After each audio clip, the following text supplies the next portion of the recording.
Hi, Angela Wolf here with a quick sewing tip. With so many thread options out there, sometimes you have to change the tension for your sewing machine to coordinate with the thread you're using. For example, a top stitching thread for jeans is much thicker than a silk thread. I have chosen two machines to show you how to change the tension. So depending on what machine you have, it might be a little bit different, but this will give you some idea on how to do this. This is the Brother Luminaire, which is all touchscreen. And if you look up here, you can go into the menu. And through here, there's a lot of options you might not have even noticed are here.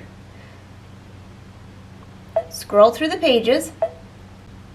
This machine even has one for embroidery tension, where you can adjust that higher or lower depending on what's needed for your thread and your design. But we're talking about sewing.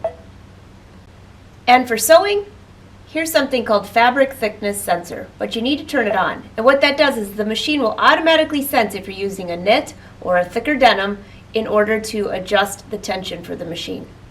And on this page, you'll see something called presser foot pressure, and you'll also see automatic fabric sensor system.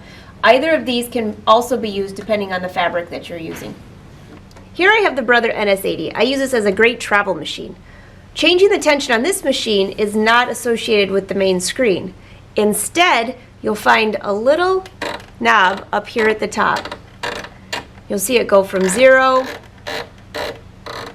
all the way up to 7.5, 8.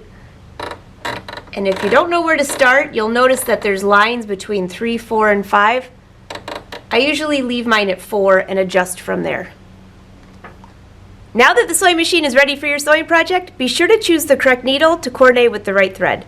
There are different sizes of needles, so be sure to check that and you'll have success in sewing. Again, I'm Angela Wolf. Until next time, happy sewing.